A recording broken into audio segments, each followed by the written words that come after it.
Our first speaker is Dr. Heidi Keller, who is Professor Emerita from the Faculty of Human Sciences at Osnabrück University in Germany.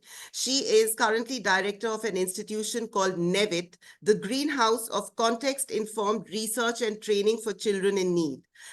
She has also spent a large part of her career working in India. She was Nehru Chair Professor at the Baroda University in Gujarat for many years. And in recent years, she has been spending a lot of her time as a consultant advising German universities and social workers about cultural sensitivity when assessing immigrant parents. She also acts as an expert evaluator in court in Germany in cases of children taken away from immigrant parents, especially from Africa. Thank you, Heidi, for joining us, and thank you for your compassionate work. Over to you.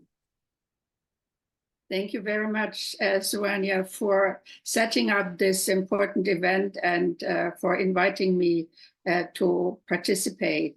The movie and the widespread attention have set a lasting memorial to a story of trauma and tragedy that went on for many years.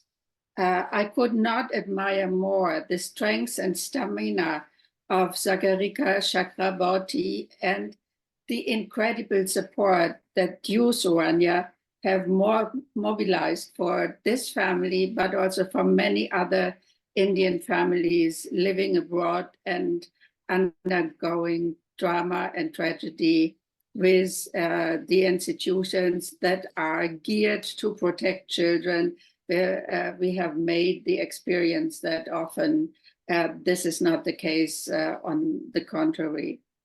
As you said, my own work is more that of a consultant, and particularly I'm concerned with the evaluations that are being done with families, with women, with children, particularly from different cultures, coming as migrants or refugees to Western or global North countries. And I'm particularly addressing, of course, the case of Germany, and who by often not understandable circumstances come into the attention of the child protection services.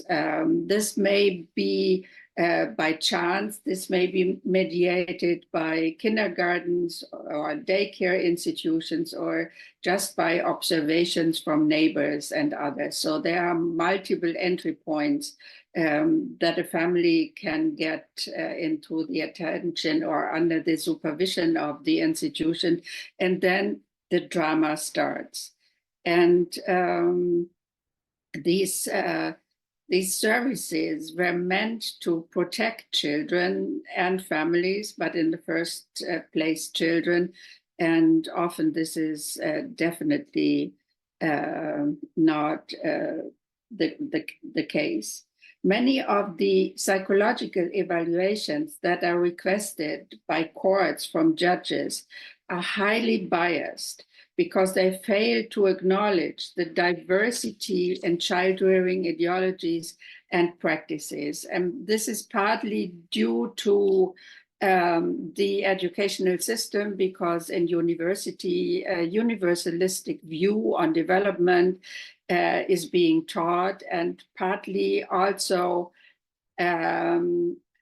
fed by stereotype, deep-grained stereotype against everything that is different or that is alien. And instead of setting up supervision and education of the people who do this kind of important work, they are supported in their attitudes and rewarded by the decisions that are being taken in courts and in the system in general. And the children are, in most cases that I have witnessed, are removed from the families and separated, and partly even separated for very long years, or even with no perspective of reunification at all.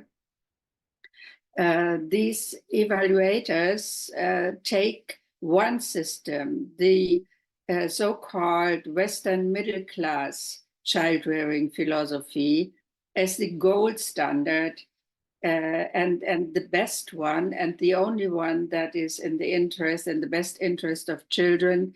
And they treat all other ideas and practices as deficient and even as dangerous for children.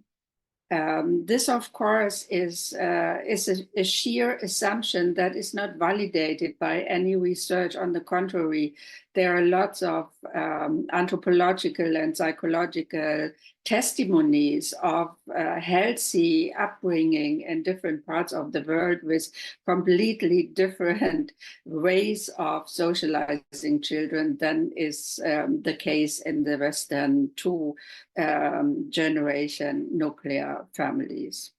The system, which is supposed to protect children, is resulting often in the opposite, alienating children from their families, their culture, their identity, and opening up avenues for unhappiness, failure, and often even crime. It is a kind of an ironic consequence that what, let's assume, is being done with the best intention often has the contrary effect. And that, in fact, is validated by serious research.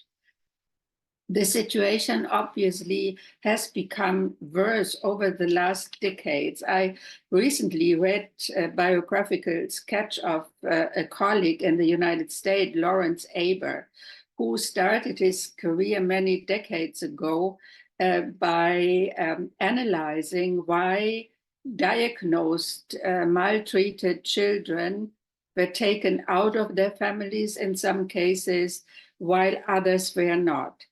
And he came to the conclusion that this difference can be explained by the strongest predictor for children staying at home was evidence that parents and families vigorously advocated for keeping custody of their children.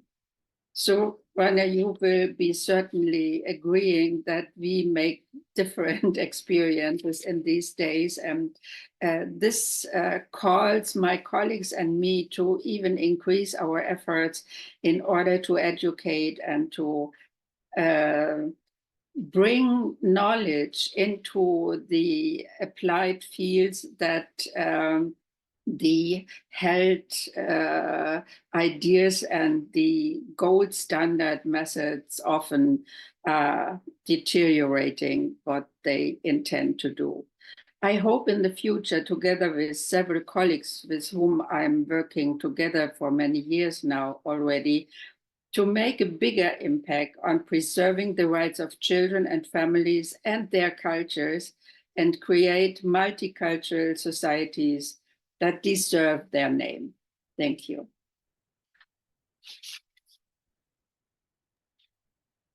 Thank you very much, Heidi, for that very informative and compassionate presentation. Would it be possible for you to send me some of the research on how the effects on children taken into state custody do not meet the intended results and the targets which the system claims to be aspiring for? And I will share that information with the rest of the group, because it's interesting that this same outcome is reported from almost every country that has this system.